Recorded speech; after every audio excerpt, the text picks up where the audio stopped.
Olá pessoal, eu sou Ricardo Moraes, gerente sênior de marketing da Cato e sou o moderador aqui da nossa conversa no Work Talks. Work Talks que cada ano que passa, né, já estamos no nosso terceiro, a gente está aumentando as plataformas, né? Então a gente sai do vídeo e agora também, na verdade a gente está no vídeo e agora também está nas plataformas de podcast. Então você vai conseguir também ouvir a gente enquanto estiver fazendo suas outras tarefas. Tudo sobre o mercado de trabalho e o que você precisa nesse momento, ainda mais com pandemia, saber de como atuar e como se dar bem no mercado. Antes de mais nada, né, o Work Talks ele também é acessível, né? A gente preza muito pela acessibilidade. Então, tem aqui nosso tradutor de Libras e para quem estiver somente nos ouvindo, tem nas outras plataformas, vai ter também a nossa autodescrição e tudo que é possível para você conseguir nos acompanhar. Falando em autodescrição, vou fazer a minha aqui para começar. Bom, eu sou um homem cis, hétero, branco, cabelos pretos, barba bem ralinha. Eu tô vestido com um blazer cinza, uma camiseta preta, calça jeans e um tênis preto também. Bom, nesse momento que a gente tá, né, a gente precisa ter bastante segurança. Então vocês estão vendo aqui a gente sem máscara, mas na verdade nós estamos seguindo uma série de protocolos de segurança. O ambiente foi esterilizado com ozônio. Tem entre nós aqui uma barreira acrílica, né, que é quase imperceptível, mas garante que esteja todo mundo com segurança. E toda a equipe que tá aqui na sala tá usando máscara, então tá todo mundo se protegendo nesse momento, né? A gente sabe que o distanciamento e proteção é quem todo mundo precisa fazer. Outra coisa legal, a gente esse ano tem 200 vouchers da Cato para sortear. 100 deles são para acesso gratuito à nossa plataforma e outros 100 são exatamente para você poder ter um aconselhamento de carreira e ter uma revisão do seu currículo, né? Que é a sua porta, né? Sua carta, seu crachá de entrada para qualquer empresa. Bom, nosso tema de hoje: como a gente se destaca perante tanta gente procurando emprego? Né, a pandemia acho que mudou toda a estrutura que nós temos, mas principalmente trouxe muitas pessoas que estão desempregadas, né? Em 19 estados nós chegamos ao recorde de desemprego, são quase 14 milhões de brasileiros que estão procurando emprego. Então não é uma situação fácil e nesse momento tentar se encontrar, como se destacar e ficar diferente nesse momento e, né, se sobressair para o que o próprio recrutador te encontre é muito mais difícil. Então para isso aqui a gente tem 2 convidados especiais. Um deles é meu par na Cato, que é o João Caetano. O João, ele vai ajudar a gente aqui para conversar um pouco. E o Rodrigo Birro também. Eu vou pedir primeiro pro João aqui falar sobre ele rapidinho e também fazer a autodescrição. Oi, Ricardo, obrigado pelo convite. Sempre fico orgulhoso quando o Ricardo se refere a mim como um par, porque eu tenho o Ricardo num patamar tão alto que quando ele me chama de par, eu já me sinto promovido. Bom, eu sou homem, tenho 1,80 m aqui, estou com uma camiseta branca porque foi orientado, senão eu teria vindo com uma preta, calça jeans e um tênis colorido típico dos marqueteiros. Boa, obrigado, João.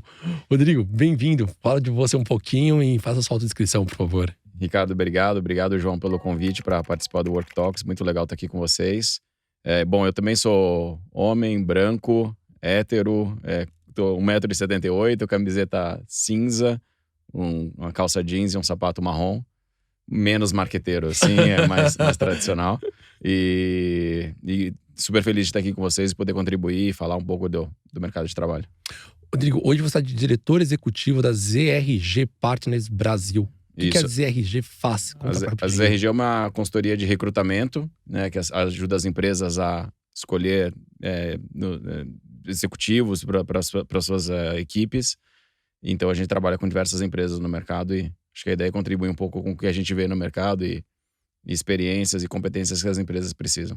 Legal, então a gente tem aqui um caça-talentos, alguém que sabe exatamente o que você precisa dizer e também o que o recrutador precisa de você, né? Então a gente vai ter boas dicas aqui para trás disso.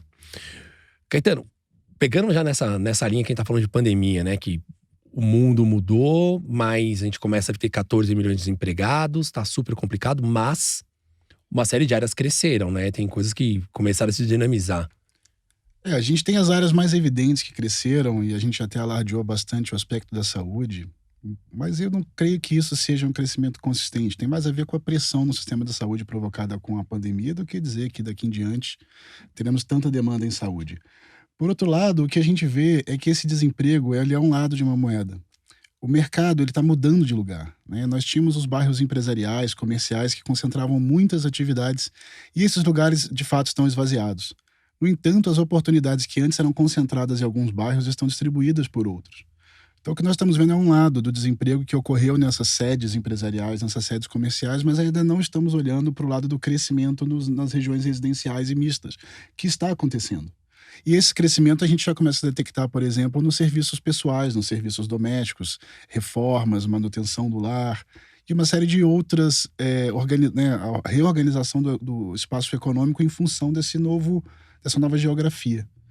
Bacana, então sai de um lado, vai pro outro, né? Isso. Tá. Rodrigo, como é que você vê isso? Porque imagina, então, era o clássico, eu tô em São Paulo, procuro alguém que mora aqui perto para trabalhar comigo. Agora, seu trabalho dá para dizer que o Brasil inteiro agora pode ser margem para você procurar alguém para uma posição em São Paulo ou não necessariamente? Isso depende da empresa, né? Tem empresas que, obviamente, vão permitir que as pessoas trabalhem das suas casas, e a resposta é sim, né, para essas empresas, né? Você não precisa mais procurar uma pessoa para sentar em São Paulo para fazer a mesma função se ela vai estar na casa dela, independentemente de estar em São Paulo ou estar em outra cidade do interior do Brasil. Então, eu acho que você expande um pouco, né, o que a gente chama de campo de busca e aonde você está olhando as pessoas para sua empresa de uma maneira bem mais consistente agora do que no passado. E você quebrou um pouco essa barreira de eu tenho que estar necessariamente fisicamente no escritório. Por que não fazer algumas atividades de maneira remota, né? E como é que a gente traz isso de uma maneira mais forte para as empresas hoje? Para a empresa também fica mais barato procurar um profissional, uma vez que ela não está pegando no mesmo lugar. Por exemplo, o clássico, vou pegar alguém, vamos por área de tecnologia, né? Que é uma que cresceu bastante. Em São Paulo, a gente sabe que é uma procura frenética para encontrar alguém em tecnologia e não tem. Agora eu posso pegar esse cara em Minas, posso pegar esse cara em qualquer outro estado. O Brasil tem alguns polos de desenvolvimento de tecnologia fora de São Paulo, né? Se você pegar em Minas, é um deles. Santa Catarina é outro, muito forte. Em Recife e Caruaru tem coisas muito fortes também de desenvolvimento de tecnologia. Por que não, né? Você ter pessoas sentadas nesses lugares, mas trabalhando para empresas em São Paulo também é uma oportunidade que a gente vê muito fortemente hoje sendo vista pelas empresas. Que outra área você acha que cresceu com a pandemia, além de tecnologia, que é o que a gente tem visto bastante, e também em saúde, né? Eu acho que pegando no que o João falou, né, da migração dos empregos, né, saindo dos centros comerciais e para os centros residenciais, uma coisa que a pandemia acelerou foi muito a adoção dos aplicativos, né, e de produtos e serviços digitais. Então, cada vez mais nós vamos usar, seja o banco, seja supermercado, seja restaurante, cada vez mais por aplicativos e outras coisas que a gente talvez usasse menos antes, né? E essa migração, essa adoção desses novos produtos e serviços criou uma gama de novas empresas nesse mercado muito forte. Então tem oportunidades acontecendo nessas empresas, tem muitas empresas com nomes que a gente nunca tinha ouvido falar até, sabe, alguns dias atrás, que são muito maiores do que a gente imaginava e que estão crescendo, né? Então, eu acho que essa migração e observar essa migração para essa área, acho que é super legal das pessoas tentarem ir atrás, entender quem são esses novos competidores, esses novos jogadores no mercado, né? Acho que isso que é legal. Se a gente parar para olhar, né, o que você mesmo consome como usuário, né? Só você olhar o que você já faz de diferente de novo e falar, poxa, não pegava tanto táxi, agora eu pego bastante Uber. Pô, então deve estar crescendo. Pô, não pedia comida no aplicativo, mas agora eu peço também até compra. Então, poxa, então o supermercado deve estar crescendo. Usar essa dinâmica faz sentido. Eu acho que faz muito sentido, e um pouco do que o João falou, o dinheiro também mudou de mãos, né, ao longo da pandemia, que eu costumo dizer. Aquele dinheiro que a gente gastava para, não sei, viagens, para gasolina, para deslocamento, até mesmo para roupas, né? Antes talvez você comprasse muito mais roupa antes do que precisa comprar agora. Você compra pijama agora para trabalhar de casa. Compra pijama, né? compra outras coisas. Ou aproveita as roupas velhas como pijama. Pois é. O dinheiro migrou para outras coisas, né? Então as pessoas que estão mais tempo nas suas casas, elas estão reformando a casa. Elas estão comprando outros eletrodomésticos e eletrônicos para suas casas. Então tudo isso eu acho que é a migração do dinheiro para outros mercados, para outras áreas que a gente tem que observar. A pandemia, no final do dia, estimulou isso, né? Ela vai trocando o dinheiro um pouco de mãos e a gente tem que observar que tem algumas áreas que, não só a saúde, tem algumas áreas que estão prosperando, né? Acho que empresas de tecnologia estão prosperando. A gente tem visto uma falta de insumos, falta de produtos, falta de materiais em construção civil, porque também, né, as pessoas começaram a demandar mais nas suas casas. Então, acho que tem esses mercados que estão indo bem. E a gente pode observar isso como empregados, né, como pessoas que querem ir para novos empregos. Isso está acontecendo. Então, acho que é forte a gente olhar essas coisas. Eu acho interessante porque quando a gente fala de novos profissionais, né, você vê bastante, por exemplo, tecnologia. Falta gente de tecnologia, já faltava antes, agora cada vez faltam mais, né? Porque precisa mais de aplicativos. Só que não dá pro dia pra noite você virar um cara de tecnologia, né? Então, por exemplo, eu sou formado em economia, até eu ir pra tecnologia tem um esforço. Mas algumas outras áreas que tá um pouco mais, vamos dizer assim, um pouco mais perto, né? Pra você investir e ver se você consegue, né, desbravar uma nova profissão. João, vale a pena investir? Vale a pena pegar e tentar mudar de área nesse momento? Tentar procurar esses novos conhecimentos? Eu acho que eu responderia que não só vale a pena, como pode ser um desastre não fazer essa mudança, né? A economia já fez essa mudança. Quem escolher ficar onde não tem mais demanda pode estar fazendo uma escolha difícil mais para frente, porque terá passado um novo período, né? 1 ano, 2 anos, e não terá feito o investimento para essa migração, para essa atualização. Poxa, então… Mas aí onde eu vou encontrar como estudar isso, né? Porque a maior preocupação sempre né? Legal, eu sei que eu tenho que estudar, mas eu não tenho dinheiro pra estudar, né? Porque é sempre isso, né? Tipo, mas não tenho dinheiro pra estudar. Precisa ainda? A gente precisa estudar pra uma escola direto? Não, Acho que não. O caro de estudar é você ter tempo e atenção para estudar. Os cursos hoje estão disponíveis online, há muitos fóruns, a comunidade de própria tecnologia é aberta, mas existem umas barreiras iniciais. Acho que a primeira pergunta que você tem que se fazer é: quando você precisa de alguma ajuda em tecnologia, para quem que você pede essa ajuda? Pare de pedir ajuda e comece a pedir pequenas aulas, pequenos caminhos para poder sair dos seus dilemas diários e, de repente, começar a fazer conexões ali de como esses sistemas funcionam. E, claro, procurar cursos online. Existem muitos de graça, alguns pagos por valores baixos. E, claro, tem que escolher um ramo, tem que conversar com alguém. A tecnologia é uma área muito diversa e que exige muito detalhe, muito foco. Portanto, a especialização é muito boa. Mas eu ainda diria que ela está ficando mais fácil do que ela foi antes. Se você tem algum amigo próximo que já foi de informática, como eles falavam antigamente, bata palma para essa pessoa. Ela pegou a tecnologia numa época mais difícil do que é hoje. Então, as portas de entrada para a tecnologia também estão um pouco mais fáceis em algumas áreas. E nem tudo é sentar de frente para uma tela preta e programar. Diversos e grande parte dos empregos em tecnologia estão nas áreas de atendimento ao cliente, por exemplo. Rodrigo, para você que está procurando esse profissional, dá para dizer que hoje tecnologia é um dos profissionais mais difíceis para você encontrar?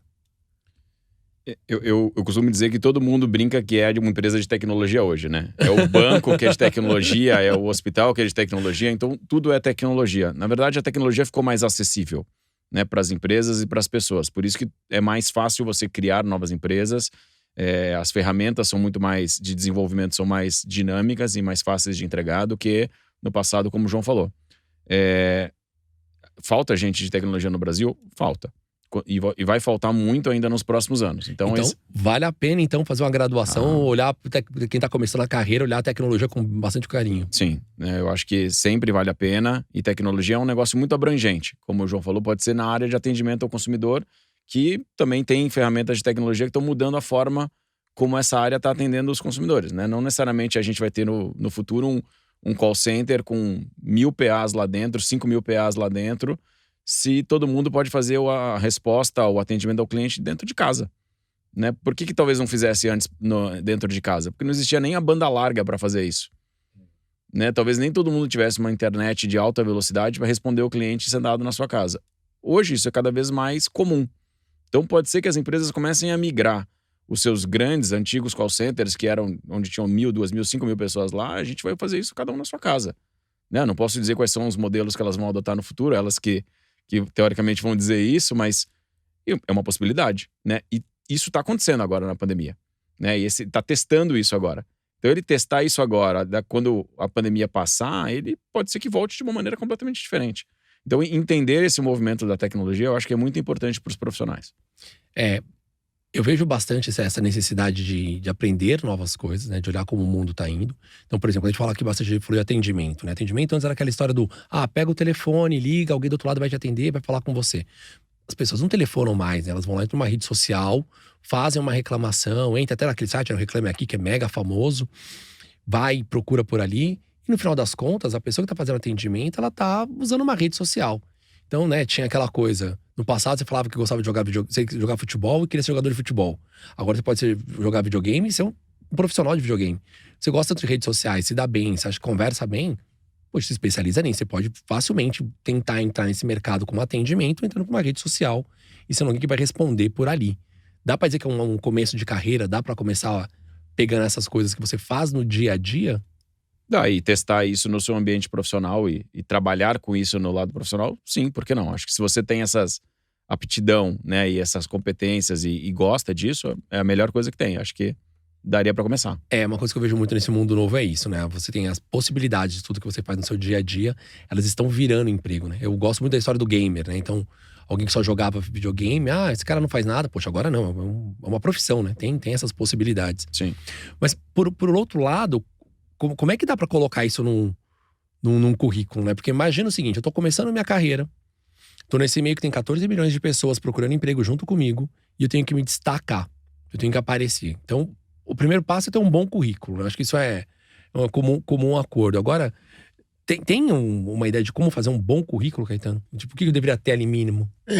Eu tô aqui, apesar de eu estar do lado da mesa pela Cato, eu não sou um especialista no mercado de trabalho. Mas eu tenho bastante experiência em marketing, que é o desafio de fazer uma marca ou um produto se destacar entre tantos concorrentes. Eu imagino que a maior parte dos empregos, você não precisa saber tudo para entrar no emprego. Muita coisa vai ser aprendida lá dentro. Então, demonstrar sua capacidade de aprendizado é o maior dos atributos que você pode traduzir, né? Entrei num cargo iniciante, sem saber muito, terminei ensinando pessoas, treinando pessoas, que é a dimensão maior do aprendizado. Isso vai ser muito importante para o recrutador entender o seu potencial e não só medir você pela forma como você se apresenta ali no seu currículo, porque falar um bom currículo é quase sempre uma coisa intimidadora. Ninguém acredita que tem um bom currículo, e quem acredita né, essas pessoas já são mais um pouco autoestima bem alta. Então, quase todo mundo acha que tem algum problema no currículo, alguma coisa que precisa melhorar. E quando você entende que o seu currículo ele é uma dimensão de crescimento e aquilo que falta é a sua capacidade de realizar, e você sabe apresentar isso nas suas realizações, no que você demonstrou ali, que você aprendeu coisas na sua jornada, mesmo que ela esteja no início, isso eu acho para mim algo que destaca muito, porque quase todo mundo está exibindo o que já sabe. Tá. Rodrigo, como é que você consegue separar um currículo do outro? O que chamaria a atenção? Um caso qualquer que você possa dar pra gente. Como o João disse, eu acho que o currículo conta a sua história, né? E, claro, dependendo do seu grau de experiência, suas histórias são mais longas ou são mais curtas, né? Então, eu acho que, e esse ponto que ele falou, né, de estar disposto a aprender e aprender rapidamente, sempre é uma das coisas que as empresas mais valorizam, né? Essa competência de ver coisas novas, aprender, estar aberto a aprender, né? Mas para diferenciar currículos, eu sempre gosto de ver currículos que trazem as suas realizações, né? Aquilo que você aprendeu nas empresas que você passou, aquilo que você aprendeu em cursos, aquilo que você aprendeu na faculdade, não sei. Acho que tudo isso é muito importante de a gente avaliar no currículo. Agora, diferenciar um do outro, isso depende muito, eu acho que muito da conversa, né, que você tem com as pessoas e vai conhecendo essas pessoas e vai trazendo elas para os processos de seleção. Porque no final do dia, a gente, como o João disse, o currículo é um papel, né, e eu posso escrever coisas maravilhosas no papel e talvez não servir para aquela empresa ou não servir para aquela vaga naquela empresa, né. A gente tem que ter bem claramente, entender. Eu costumo dizer que a gente sai de um emprego por 2 motivos, ou pelo chefe ou pela cultura da empresa, né? E esses 2 pilares têm que estar funcionando sempre muito bem no dia a dia. Porque não adianta nada você trabalhar com um chefe muito legal e a cultura da empresa ser horrível. Ou o contrário, né? A cultura é ser incrível, mas o seu chefe torna a sua vida um inferno. Então, esse trabalhar com esses 2 pontos, ele é muito importante. E nós, quando recrutamos, nós, tanto consultoria de recrutamento quanto empresas, a gente está buscando muito aquelas pessoas que conseguem se encaixar na nossa cultura, na cultura daquela empresa, né? E isso não dá para medir no currículo, mas a gente tenta isso na entrevista. Só que se eu não tiver o currículo com os resultados, ou com o histórico, ou com as minhas entregas bem claras, talvez a pessoa nem leia, né? Então acho que como é que a gente adequa essas coisas que ajuda a diferenciar. Tá, então acho que a dica do milhão que fica é garanta que você está colocando pelo menos um resultado bem claro que você alcançou para chamar atenção. Então, se você mostra que, sei lá, tá o meu currículo do João, o meu diz que eu consegui fazer a empresa da minha área, 10 pessoas mudarem, estudarem mais, enfim, ter uma certificação. Mas na dele ele coloca, olha, minha área fez ganhar 5 pontos no market share. Fala, poxa, então são competências que eu preciso de alguém que treine, eu preciso de alguém que cresça. Seria números assim. Depende do que eu preciso para a empresa no momento, né? Então pode ser que você tenha os resultados mais adequados, mas talvez não tenha o perfil que serve para minha empresa, né? Então a gente tem que avaliar essas duas coisas. Mas antes da entrevista, alguém fez um filtro, né? Praticamente fez um filtro olhando os currículos. E ela vai tentar filtrar naquilo ali o que ela vê de melhor da pessoa para entrevistar. Falando em filtro, eu acho que esse é um ponto interessante, né? Porque o João levantou e falou o seguinte, falou, poxa, você sempre acha que seu currículo tem um problema. Fato, né? A gente nunca acha que tá bem, né? E como você mesmo colocou, né? Se a pessoa acha que o currículo dela tá perfeito, então ela tem um problema. Você já tem um problema, né? Porque não é assim. Agora, depois você passa da história do currículo, o candidato, quando ele manda, né? Ele aplica pra vaga. Eu acompanho as redes sociais muito ali da Cato, né? Fico vendo como as pessoas falam. Muitas vezes aparece o seguinte, poxa, mas meu currículo tá perfeito para aquela vaga. Dá pra dizer que a pessoa tem essa visão porque ela tá vendo só a descrição da vaga, mas a empresa tem outras coisas que ela precisa e ela não coloca ali, né? Sim. É esse o ponto. É por isso que fica aquela sensação de, pô, mas eu tenho tudo que você pediu, por que você não me escolheu? Eu acho que sim. Acho que claro que tudo depende da empresa, do momento e da quantidade de currículos que ela recebeu, né? Volume de candidatos, né? Porque também tem muita gente que se candidata para vagas assim, do diretor ao analista, do analista ao diretor, a pessoa se candidata a todas essas vagas, né? Eu acho que a gente tem que ter um pouco dessa reflexão e essa autocrítica para entender onde que eu realmente me encaixo dentro da empresa ou em que tipo de empresa eu gostaria de trabalhar, né? Mas como o João disse, a gente às vezes acha que se encaixa, que o meu currículo falta alguma coisa, mas eu sou perfeito para aquela vaga. Mas eu acho que tem do trabalho do lado das empresas, e elas têm muitas equipes de recrutamento fazendo todo esse filtro, tentando encaixar esses perfis para cada uma das vagas que elas têm lá dentro. Então acho que isso que é importante de avaliar. Entendi. Quando a gente se candidata a uma vaga, né? Tem alguma forma de, nesse processo, se destacar mais? Eu não diria destacar, mas eu acho que entender como o currículo funciona hoje, né? Por mais que a gente lembre dele como uma folha de papel, na realidade ele não é mais uma folha de papel. Ele virou um texto inserido num banco de dados, campo a campo. Cada lugar que você estudou, empresa em que você trabalhou, experiência que você tem vai virar uma espécie de ficha num arquivo de um banco de dados e que vai ser puxada na medida que ela responder aos filtros que os recrutadores fizerem nos estágios iniciais. Então, muitas pessoas entendem que elas têm aderência a uma vaga, mas elas não preencheram essa experiência com todas as características típicas de uma vaga. O currículo já não é mais, né, tão somente uma folha de papel. Ainda que no final lá você possa imprimi-lo, ele é uma série de informações de um banco de dados. E zelar para que essa entrada de informações seja boa, quando estiver preenchendo cada campo dos formulários, é fundamental para a busca que o recrutador vai fazer do outro lado.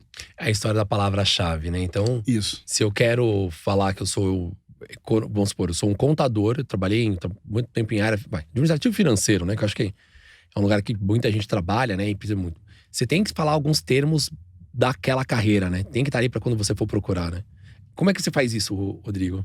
Eu acho que é importante ter esses termos, e como o João falou, essas palavras-chave são primordiais aí para esses filtros, porque o que vai acontecer é que em determinadas vagas a gente vai ter 500, 1000 pessoas que vão se inscrever para aquela vaga, né? E o recrutador do lado de lá, ele vai filtrar, né? E na hora que ele for filtrar, ele vai tentar filtrar por essas palavras importantes. Então, talvez no contador ou na administrativa financeira, dependendo daquilo que o cliente da empresa precisa, ele vai querer alguém que tenha o CRC, né? E aí, se você não tiver o número do seu CRC ou escrever de alguma forma o CRC no campo correto para aquilo, talvez não sirva para aquela empresa, ou o recrutamento vai deixar aquilo passar, né? Então, quanto mais você inserir informações relevantes e nos campos certos, isso vai fazer diferença. Então, aquilo que a gente falou assim, dá trabalho preencher os campos de recrutamento das empresas ou nos sites da Cato, dá, mas se você fizer e se dedicar a isso, é muito importante para depois isso ter sucesso, um sucesso maior. Porque é uma pergunta de uma vez só, né? Porque quando o recrutador faz a seleção, ele procura, Se você não quer no primeiro filtro, ele pode já encontrar essa pessoa e você já não tá mais. Ele pode entrar, encontra 10, 15 pessoas que vão estar na entrevista e você ficou para trás. E você pode ter toda a capacidade para vaga, né? É bem por aí. É exatamente isso que acontece. Como você pergunta uma coisa para uma pessoa, alguém dá uma resposta super sucinta e o outro dá aquela resposta super elaborada.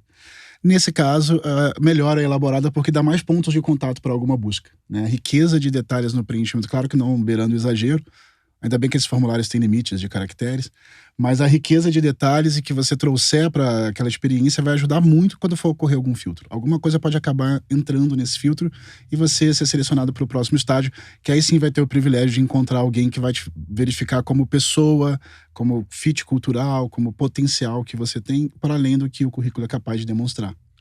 Mas aí tem um outro ponto que eu acho que é importante adicionar. Não adianta inventar. Aí não é legal. Não adianta inventar ou mentir ou fazer alguma outra coisa para chamar atenção, para estar em primeiro da fila, alguma coisa assim dentro do filtro, porque uma hora ou outra alguém vai descobrir isso, né? Então a gente vai pegar isso no processo de seleção, vai fazer as perguntas para cada uma das posições, das cadeiras, das vagas, das certificações, dos cursos. Não vai adiantar. Assim, uma hora ou outra, essa máscara aí, se a pessoa inventar ou criar isso, vai cair. Né? Então, vamos traduzir, né? A pessoa inventou, você quer dizer, se a pessoa mentir, como toda mentira tem perna curta, será pego. Uma hora será pego.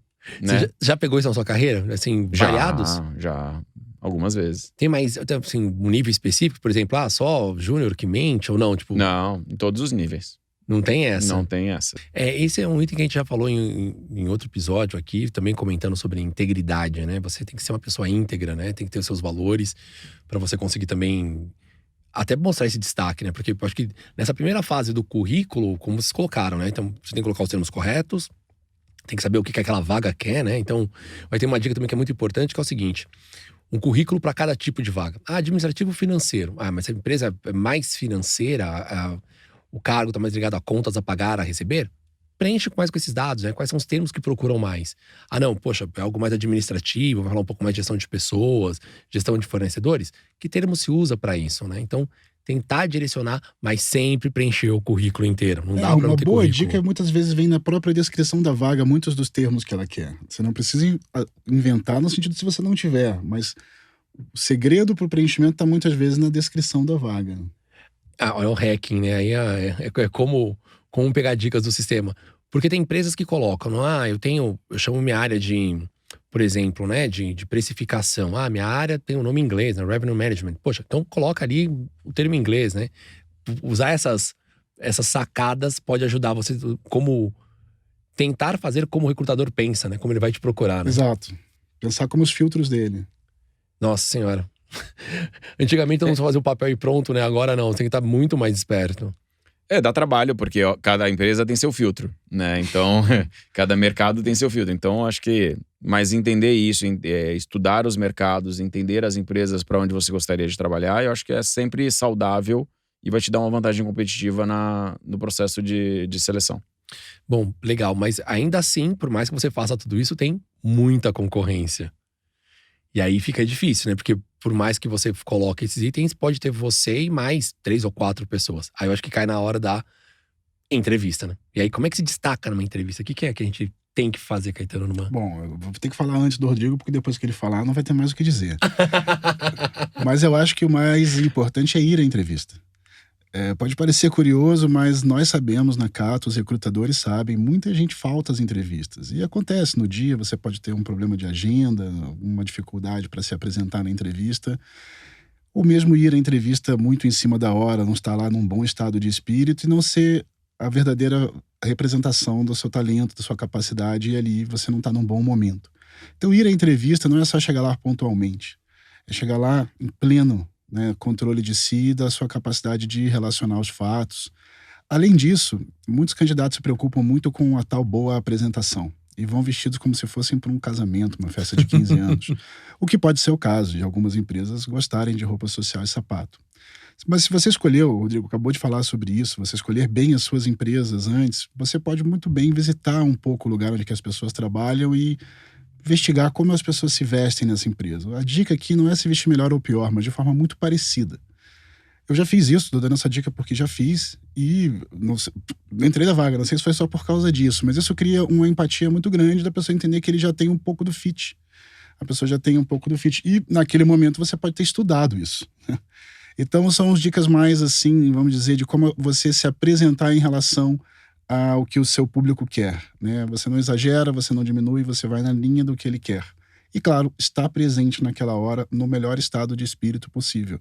Que pode muitas vezes significar chegar algumas horas mais cedo ou se afastar de algumas coisas que te perturbam antes de ir para essa entrevista, para diante da pessoa que controla a oportunidade, ser verdadeiro. Mesmo que você não passe, eu acho que a melhor coisa vai ser saber que você deu o seu melhor. Eu acho que não tem essa, né? O momento da entrevista para qualquer um, não importa o tempo de experiência que você tem, sempre é meio intimidador, né? Sempre dá um frio na barriga. Como é que você olha do outro lado, Rodrigo? Como é que você consegue tirar um pouco disso das pessoas? Ou o que você espera que elas façam minimamente? Eu costumo dizer, Ricardo, que assim, ela é intimidadora, mas se você se prepara para a entrevista, talvez ela não seja tão intimidadora, né? Claro que a gente, como entrevistador, tenta quebrar o gelo no início, não deixar a pessoa mais à vontade, mas no fim a gente quer extrair da pessoa aquelas competências e experiências que são importantes para o nosso cliente. Eu já tive vários candidatos, várias pessoas que foram a clientes e que não sabiam absolutamente nada sobre a empresa, né? Então, se você está indo para uma entrevista numa empresa e não pesquisou, sabe, quem é o chefe, a pessoa com quem você vai falar. Hoje está tudo disponível na internet. Eu já pego um pouco se a pessoa não sabe a minha história quando ela vem fazer entrevista comigo. Porque vamos supor, você vem fazer uma entrevista comigo às 3 da tarde. A gente marcou essa entrevista há 3 dias. Deu tempo de você ir na internet, numa rede social qualquer, pesquisar sobre a minha pessoa, né? Você já sabe onde eu trabalhei, ver se tem alguma conexão em comum, alguém que possa quebrar esse gelo, né? A gente tem que saber quebrar esse gelo como entrevistado. Fala, puxa, eu conheço o Ricardo. Bom, Ricardo, você sabe que a gente tem o Caetano em comum, né? Que legal. Puxa o assunto. Ou pode atrapalhar também, né? Ou pode atrapalhar dependendo da pessoa. Mas você conhecer um pouco da pessoa com quem você vai falar e principalmente da empresa. Você saber que o que a empresa faz, aonde que a empresa tem escritório principal, aonde são as filiais, quanto ela fatura. Tá tudo, assim, muitas empresas são empresas de capital aberto, estão na bolsa. Isso está disponível, né? Só você ter um pouco de interesse antes, isso já vai fazer uma diferença enorme na conversa com o entrevistador da empresa. Então, acho que isso é uma dica, parece simples, mas tem muita gente que chega completamente despreparado para isso. Pra ver, né? Você precisa de pouco para se destacar, né? Fazer um pré-trabalho. E tem, acho que uma coisa que você coloca ali, acho que é preparação. Não dá pra falar que você vai chegar numa entrevista e teve alguma pergunta que é surpresa, é porque, vamos combinar, você não se preparou, né? Porque dá pra saber o que vai ser perguntado, o que se esperam de você, que tipo de perguntas. Então, dá pra treinar, né? Pega um amigo em casa, conversa. A câmera do celular tá aí, a pessoa faz selfie pra tudo, faz vídeo em todas as redes sociais, mas não faz um vídeo pra si própria, né? Respondendo algumas perguntas difíceis a respeito de si, vendo se tá sendo convincente nessas respostas. Contou essa história, tem história que você vai ter que, né, dar uma ressignificada nela. Tá convincente, você quer contar a história por esse ângulo, ela tá saindo legal? Então o celular é um instrumento poderoso que pode ser usado, tá aí, né? Não precisa nem ter um amigo, porque às vezes você fica com vergonha de um amigo, mas sozinho, rodando o seu vídeo, quem sabe se tiver alguém para você mandar depois também. Mas usar um recurso que tá na mão de todo mundo aí, todo mundo tá super familiarizado com videochamadas, faz uma consigo, salva e depois vai vendo onde você pode melhorar, como você tá contando essa história, como ela tá soando. Tem um negócio que eu aprendi muito cedo que é a postura de quando você tá falando, né? Então, se você vai para uma entrevista, você fica lá com o braço cruzado, com o corpo para trás, ou fica olhando só pro outro lado, né? Olhando só pro chão, você não passa a confiança, né? Então, a gente diz, o corpo fala, né? Então, você se posicionar melhor, mostrar interesse é importante. Você consegue notar isso, Rodrigo, assim, quando você vê que a pessoa tá intimidada? Se você faz a pergunta, fala, jogou o corpo atrás, fechou, essa resposta não tá muito convincente? Você consegue entender, ou perceber quando a pessoa tá à vontade ou não tá à vontade, né? Tem vezes que ela se incomoda com as perguntas, ou ela tá nervosa, então você consegue perceber e diferenciar essas coisas.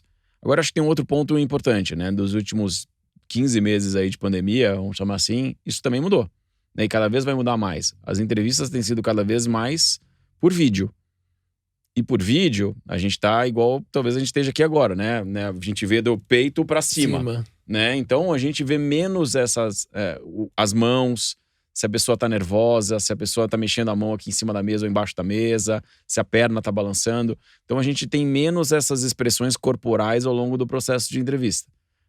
E isso vai fazer com que as experiências e competências até se diferenciem mais até do que do que outras coisas. Porque como o Caetano disse, é super importante você ter uma vestimenta ou ter uma roupa parecida com aquilo que é a cultura da empresa.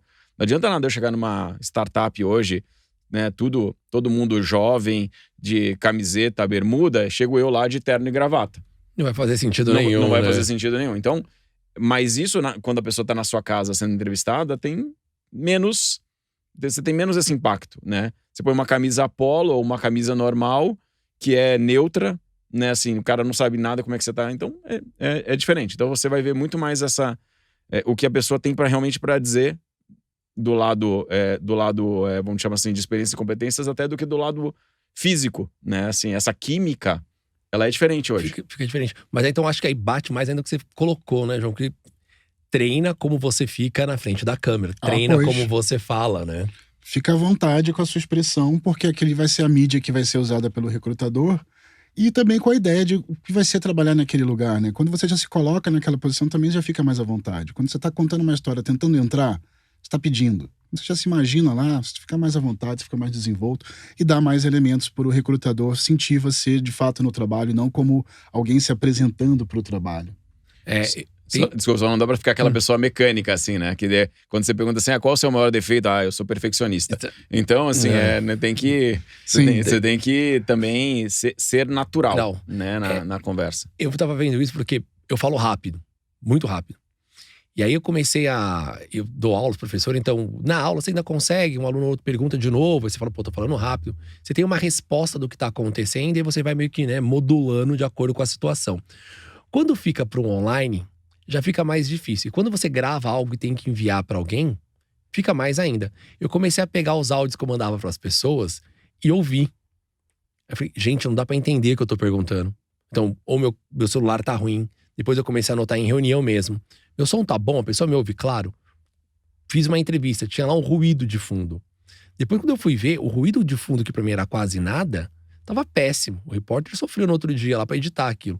Mas imagina então pra uma entrevista, garanta que você tá, né, com um equipamento de som legal, que você tá fazendo no seu celular. Vai pra um lugar bem silencioso, qualquer ruidinho vai tirar a atenção, né? E aí até treinar a velocidade que você fala, dar a pausa correta, né? Eu penei bastante pra entender isso. E eu imagino que muitas vezes a entrevista sendo nessa, né, online, que você vai fazer nesse formato, nem sempre a gente tem disposição um bom 3G, né, ou 4G que seja. Mas, como você disse, Rodrigo, a entrevista não é marcada de um dia pro outro, você tem tempo para se preparar. Então não dá pra ter desculpa de que você… desculpa, não tá funcionando direito, né? Às vezes vai acontecer, né, de você, a banda larga cair, ter algum problema, a rede não tá funcionando tão bem. Isso vai acontecer. E todos nós entendemos isso, né? E quem tá, né, na sua casa e a família toda tá em casa, então tá lá o cachorro que passa atrás, é o filho que vem gritando. Eu acho que a gente tem que ser muito mais compreensível nessa hora do que foi no passado. E isso vai ficar cada vez mais assim, né? Mas dá pra se preparar, né? Dá pra se preparar. Dá pra se preparar. A gente sempre fala que procurar um emprego, procurar um trabalho é um trabalho, né? Como se procura da melhor forma agora, Caetano? Bom, eu tenho medo aqui da Cato ficar brava comigo, mas a melhor forma não é ir direto na Cato, mas contar para todo mundo que pode te ajudar que você está procurando esse emprego, né? Usar a sua rede pessoal, sua rede social pessoal, ativar essas pessoas. Elas vão lembrar de você em várias oportunidades. Depois, procura um portal como a Cato e preencha com cuidado ali as suas informações, porque é um preenchimento que vai gerar dezenas, milhares de buscas a seu respeito. Mas a primeira dimensão para realmente encontrar emprego é alcançar a sua rede pessoal. As pessoas já são referências suas, né? A gente fala muito sobre referência no marketing, a gente gosta de usar celebridade. Contrata uma celebridade para falar de você. Não há celebridade maior do que o seu chefe ser sua referência. No ambiente de uma busca por emprego, você ter boas recomendações e pessoas dispostas a confirmar aquilo que você está dizendo. Então, trazer esse recurso, e é o recurso que você já tem, né? Que, enfim, você não vai pagar mais para a pessoa virar a referência, é uma dimensão super importante. E depois, claro, esse grupo vai te dar um conjunto de oportunidades. Para as demais oportunidades, você procura os job boards, porque é ali que você tem a maior parte das empresas fazendo seus processos seletivos. Elas concentram nesses lugares porque é onde encontram o maior pool de candidatos. Então, simplifica o trabalho delas. Eu ouço muita gente, né, e leio muito, né, nas redes sociais. Ah, porque essa vaga foi preenchida porque o cara entrou em contato direto. A gente sabe que o recrutador, ele tá num trabalho super pesado, né? Ele recebe lá 1.000 pessoas se candidatando para uma vaga, ele tem que fazer um filtro. Rodrigo, não dá para ficar recebendo um e-mail frio, escrito com um currículo atachado e achar que você vai aparecer na frente do outro que tá seguindo um processo, né? O que o recrutador passa nesse momento que ele coloca uma vaga de analista financeiro e vem 1.000 candidatos? Eu acho que tem 2 caminhos, né? O primeiro, como o João falou, você tem que estimular sua rede de relacionamentos. E isso é o mais importante para você chegar nas diferentes empresas, né? Se você se candidatou no site da empresa ou no Nakato, ou em qualquer plataforma, põe as respostas corretas. Você achar, ou preencha, né, os campos da maneira correta. Você ficar mandando e-mail para pessoas que você nem conhece, manda 1, manda 10, manda 200, manda 1.000, assim, é uma loteria. Pode até ser que uma pessoa receba aí e faça sentido para ela, mas a probabilidade é muito baixa, né? Eu acho que a pessoa tem que ter essa consciência, né? Eu sempre costumo dizer, se você não sabe para onde você quer ir, qualquer caminho tá bom, né? Então, quando você tá procurando um emprego, e dá trabalho procurar um novo emprego, dá muito trabalho, mas eu acho que uma das coisas importantes que as pessoas têm que fazer no início é: para onde você quer ir? Né? Para que empresa, ou em qual empresa você quer trabalhar? E não precisa ser a empresa que só porque a empresa tem que estar contratando muito. Assim, às vezes tem que ser a empresa que você pode definir vários critérios. Eu quero a empresa porque ela é mais perto da minha casa. Eu quero porque eu uso o produto, porque eu admiro o produto, porque eu gosto da cultura, admiro a cultura. Isso aí, tem uma série de critérios que você pode criar para isso e fazer uma lista de 10, 20, 50 empresas onde você gostaria de trabalhar e tentar entender: será que eu conheço alguém nessas empresas? Como é que eu, além de participar do processo seletivo, me inscrever nas vagas que estão no site dessa empresa ou na Cato, como é que eu chego nessa empresa de uma forma diferente? Né? Como é que eu posso me fazer ser notado por essa empresa? Então tem casos de pessoas que vão no TikTok, que vão em outras plataformas, fazem vídeo, tentam contato com a empresa, usam o produto, se vendem. Tem N formas de você pensar nisso. Mas eu acho que o mais importante é você ter esses critérios, porque ficar mandando o currículo, né? E a gente, como recrutador, recebe muitos currículos de pessoas que a gente não conhece. A probabilidade daquele currículo chegar e eu falar assim: nossa, esse é o currículo do Ricardo que chegou aqui agora, eu não conheço ele se encaixa num projeto, é uma loteria, né? E é diferente se o Caetano falar para mim assim: pô, Rodrigo, você conheça o Ricardo, porque eu gosto do Ricardo, porque o Ricardo tem essas e essas e essas competências, trabalhou nas empresas A, B e C, e ele pode ser legal para processos que você vai ter na sua empresa, na sua consultoria no futuro. É muito melhor quando vem recomendado por alguém que você conhece. Então eu acho que essa é uma dica, né? Você estudar para onde você quer ir. Quando eu faço contratação, segue o processo, né, que o RH coloca, de pegar os currículos da Cato, verifica, faz a busca por palavras-chave. E depois que chegam as pessoas, eu pergunto pro resto da equipe se alguém conhece, se alguém já se estudou no mesmo lugar, se trabalhou na mesma empresa que essa pessoa já trabalhou no passado. Às vezes até nem é colega, mas fala: como é que é? Ficou 4 anos nessa determinada empresa. Eu já trabalhei lá, a empresa é legal, normalmente os funcionários são assim, a cultura é essa. Legal. Então, sempre tem esse vínculo, né? A gente fala muito das redes sociais, então acho que uma dica é: não adianta você colocar na rede social em aberto pra todo mundo falar: curta aqui que eu tô procurando emprego, porque isso vai aumentar o número de pessoas que vão ver. Não, tem que ver, são seus amigos, são as pessoas que você conhece que vão falar por você. Claro. Um desconhecido te ver, não vai adiantar em nada, né? Não tem como. A chance é bem menor, né? E acho que outro ponto que você falou agora é importante: você conversar com pessoas que trabalham naquela empresa ou que já trabalharam naquela empresa. Que muitas vezes você vai ouvir coisas ótimas das empresas, mas também vai ouvir coisas ruins, né? E todas as empresas se vendem muito bem para fora, né? Para dentro, talvez elas sejam diferentes. Assim como tem empresas que são extremamente discretas, mas que têm culturas incríveis, né? Então, como é que você identifica isso? É conversando com quem está ou esteve lá em algum momento. João, uma coisa que eu vejo bastante, as pessoas elas estão sempre no desespero de encontrar um emprego, né? Se for desempregado, ninguém quer ficar 1 minuto. E aí dá aquele trabalhão enorme de achar. Aí acha a empresa, né? Mas não pesquisou lá direito, vai e fica 1, 2 meses na empresa, porque não bateu a cultura, ou aceitou o primeiro salário que era baixo, agora tá procurando outra e tudo mais. Isso fere a imagem pessoal dela? Então, por exemplo, como profissional? Fere muito. A gente primeiro coloca no nosso lado como contratante, é o nosso maior frio na barriga encontrar alguém que tenha as qualidades, mas não ter confiança que essa pessoa vai fazer parte da sua equipe, vai contribuir na dimensão que é realmente dar aquela oportunidade para ela. E ao ver que essa pessoa já fez isso outras vezes, isso dispara em nós o nosso maior alerta. Então, é uma hora super delicada de gerir sua carreira em tomar cuidado para não ser o pinga-pinga. Porque já encontrar um currículo bom, uma pessoa legal, dizendo que agora vai dar certo, e olhar que ela já passou por outros lugares, você, no lugar de contratante, se colocar no risco. De falar, poxa, eu vou trazer essa pessoa. Há um investimento enorme em embarcar uma pessoa numa equipe.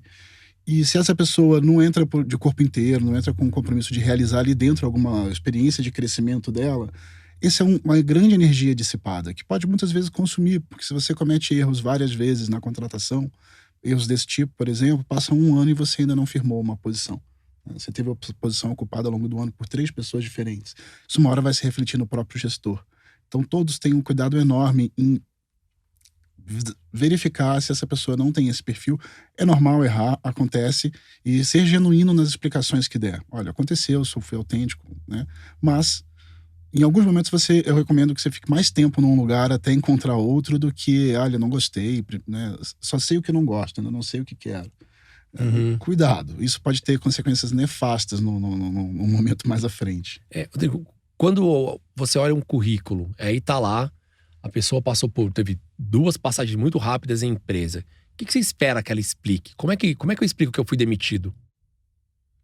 Não, você pode ser demitido por uma série de fatores. Pode ser uma reorganização da empresa, pode ser que a empresa, o mercado da empresa esteja indo mal, né?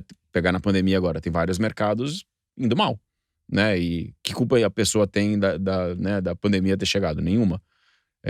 Mas como o João disse, eu acho que você tem que pensar bem antes de fazer as mudanças, né? Não dá para você ser um pinga-pinga. E a empresa, no final do dia, o trabalho pessoa, empresa é um casamento. E ninguém casa pensando em separar, né? Assim, todo mundo casa pensando em ter um relacionamento de longo prazo. Mas você como empresa, quando olha um currículo e fala assim, pô, 3 meses, 6 meses, 1 ano, 6 meses, você fala assim, bom, mas essa pessoa não entrega nada. Ela sempre vai dizer, não, é que na minha empresa, no meu mercado, cada ano no meu mercado é igual o ano de um cachorro. Um ano vale por 7 anos do cachorro. Então, assim, tem sempre uma explicação para dizer que o meu mercado é mais intenso que o outro. Todos os mercados são intensos à sua maneira, né? Mas a pessoa tem que ter resiliência, tem que saber né, entregar. As empresas não são um conto de fadas. Todas as empresas têm dificuldades, todas as empresas têm clientes, todas as empresas têm cobrança. Então, assim, e isso mostra o quanto a pessoa consegue entregar isso no médio prazo. Claro que você pode fazer uma mudança hoje e ir para uma empresa onde você descobriu um problema ético que ninguém vai te contar no processo de seleção, mas você foi e descobriu esse problema ético lá e vai ter que sair daquela empresa. Até porque se você não sair da empresa que você descobriu algum problema, você acaba sendo conivente com isso, né? Então, tem uma série de fatores que justificam as mudanças. Mas, se não tiver nada muito grave, acho que, como o João disse, é melhor você procura alguma coisa estando lá do que você sair porque eu não gostei disso ou daquilo e ficar desempregado procurando. Eu acho que faz mais sentido. Pessoal, a gente tá chegando perto do final. Eu queria que cada um de vocês desse agora, vamos dizer, uma mensagem um pouco mais otimista para quem tá nesse momento para tentar se diferenciar, ou pelo menos como garantir para não ter tanta frustração. Porque eu acho que nesse momento que a gente tá de pandemia, com preocupações, com contas, em risco, tudo mais, como olhar uma forma de se destacar e manter pelo menos o mínimo de empolgação? Primeiro é aceitar que você vai ouvir muitos nãos e isso não te define. Quase todos os profissionais de destaque que eu conheço ouviram muitos nãos, e o que o diferenciou foi que eles continuaram acreditando naquilo que eles queriam. Eles não foram moldados pelas circunstâncias. As circunstâncias agora são intensas, elas são capazes de nos moldar. E não estou dizendo aqui que ninguém deve ser, né, intransigente, mas procurar ser o mais sincero consigo mesmo a respeito do que quer fazer. Porque emprego é importante, é do emprego que a gente tira nosso sustento, que a gente investe, que produz nossos, né, gera nossos sonhos. Mas um emprego bom sozinho ele já é uma experiência maravilhosa. Você tem um emprego que você gosta, um trabalho que você vive bem e ele te devolve aquilo que você coloca nele. Essa é uma ambição maravilhosa. É evidente que empregos começam bons e terminam ruins, em algum momento a história pode mudar, mas vivê-la é sempre um momento mágico. Então o que eu desejo é que todos tenham em mente essa busca, né? Não mais só mais dinheiro ou mais status, mas o que vai ser bom para você e viver esse estágio de vida, de ter um bom emprego que te realiza. E assim, claro, continuar sendo perseverante nos seus próximos objetivos, mas não desistindo de procurar uma coisa que você realmente goste. Fazer o que gosta, né? Sempre isso. Eu acho que quanto mais a pessoa estuda e quanto mais ela se desenvolve, mais ela tem oportunidades no mercado, né? Seja numa pandemia, seja num momento econômico bom. A gente tem que sempre buscar mais conhecimento, e conhecimento muitas vezes não é para ir para a universidade e estar sentado lá. Como o João disse, tem muita coisa online interessante, tem muita coisa nas redes sociais, talvez tenham coisas interessantes, mas tem muita oportunidade de estudar e de aprender e de conversar com pessoas que podem te ensinar, né? Eu acho que quanto mais a gente se espelha em pessoas e empresas e quer entender como é que aquelas pessoas se desenvolveram, aquilo pode ser bom para o nosso dia a dia. E isso uma hora vai se refletir nos seus empregos, né? Você vai ser reconhecido, vai ser valorizado nos seus empregos por todo aquele conhecimento que você tem e que te diferencia, né? No fim, ela vai te diferenciar dos outros também muito por causa dessa experiência e desse conhecimento. Legal. Eu acho que eu vou na linha mesmo um pouco do Rodrigo, pegando também o que o João colocou. Quando você estuda algo e você descobre mais nuances sobre ele, você sabe mais como funciona o mercado, aquilo que você um determinado assunto, mais você gosta, melhor fica o seu trabalho, mais entregue você fica, melhor você fica para escrever no seu próprio currículo e você fala com muito mais propriedade numa entrevista. Você encurta o caminho. Rodrigo, muito obrigado pelo seu tempo. Bacana mesmo pela conversa. Obrigado a você, João. Ricardo, pelo João, pelo convite. Prazer participar com vocês. Ótimo, João. Obrigado também por estar aqui com a gente, batendo papo. Maravilhoso estar aqui. Eu vi o Rodrigo também trazer essa perspectiva de quem contrata com tanta profundidade. E ter a oportunidade de falar um pouquinho sobre o que é destacar. A gente vê a quantidade de candidatos. Então, se a gente pode dar uma contribuição nesse momento, já é um dia realizado, um dia muito bom. Um dia que o nosso trabalho permite a gente fazer uma coisa super importante e gostosa. Pessoal, obrigado. O Work Talks é isso. Vim pra cá, trocar bastante figurinha com bastante gente inteligente, trazer dicas pra vocês, garantir que a gente se destaque nesse momento. Work Talks, fica com a gente durante o mês de maio. Um abraço.